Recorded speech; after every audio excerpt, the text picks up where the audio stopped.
ভারতের প্রতিরক্ষা মন্ত্রকের সূত্রে বড় খবর আসছে। ভারত পাক সংঘর্ষে চীন পাকিস্তানকে স্যাটেলাইট পরিষেবার সাহায্য দেয়। চীনা স্যাটেলাইট ব্যবহারে চীনের বিজ্ঞানী বা ইঞ্জিনিয়াররা সাহায্য করেন কিনা তা স্পষ্ট নয়। ভারত পাক সংঘর্ষে চীনের ভূমিকা নিয়ে নানা প্রশ্ন ইতিমধ্যেই জোরালো হচ্ছে। ভারত পাক সংঘর্ষে চীন পাকিস্তানকে স্যাটেলাইট পরিষেবার সাহায্য দেয় এবং সেই স্যাটেলাইট পরিষেবা দেওয়া হয় কিনা তা এখনো পর্যন্ত স্পষ্ট নয়। তবে এই বিষয়টা এখনো পর্যন্ত স্পষ্টভাবে জানানো হয়নি।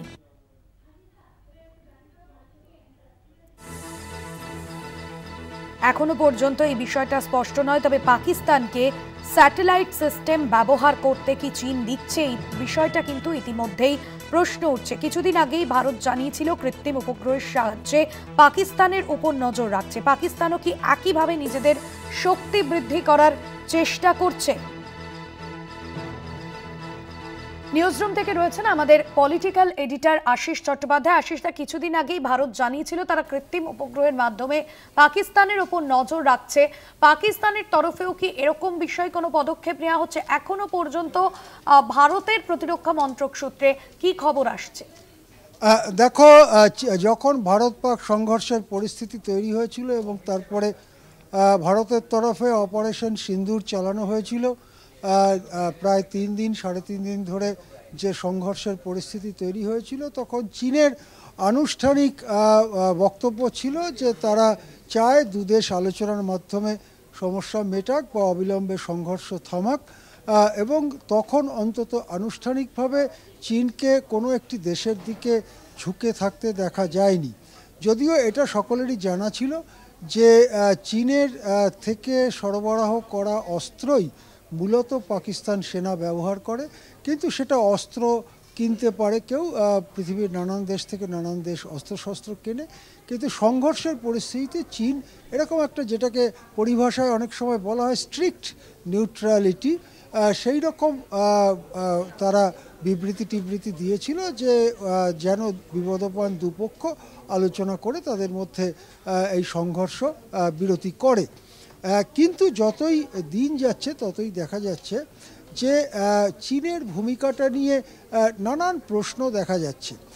একটা হচ্ছে সংঘর্ষ বিরতি হওয়ার কিছুদিন আগে এবং তারপরে আরও একবার চীন খুব দৃঢ়ভাবে বলে পাকিস্তানের অখণ্ডতা ইত্যাদির প্রতি তারা দায়বদ্ধ এবং তারা কখনোই পাকিস্তানকে ছেড়ে যাবে না, এই ধরনের কথা চীনের পক্ষ থেকে বলা হয়।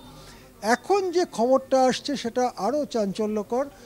ভারতের প্রতিরক্ষা মন্ত্রকের অধীনে কাজ করে কিছু গবেষণা সংস্থা, এরা সরাসরি ভারতের প্রতিরক্ষা মন্ত্রককেই রিপোর্ট করে।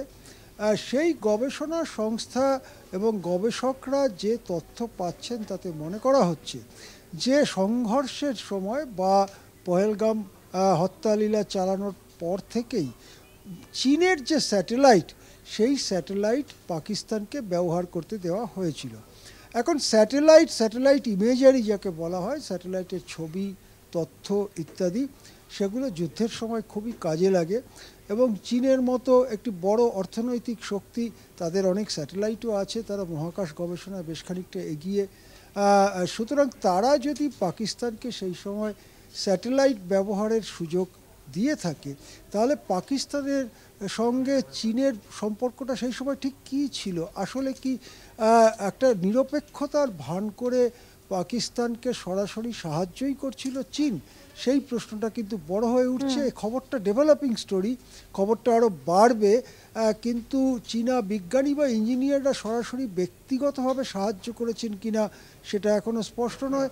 বা সংঘর্ষ বিরতির পরে সেই স্যাটেলাইটের যে অ্যাক্সেস সেটা বন্ধ হয়েছে কিনা, নাকি এখনও পাকিস্তান সেই স্যাটেলাইট ব্যবহারের সুবিধা পাচ্ছে সেটাও এখনও স্পষ্ট নয়।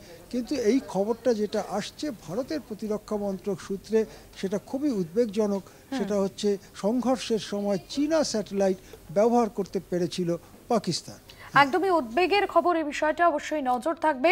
তবে আপাতত ধন্যবাদ জানাবো আপনাকে। আমাদের পলিটিক্যাল এডিটর আশিস চট্টোপাধ্যায় ছিলেন আমাদের সঙ্গে সরাসরি নিউজরুম থেকে।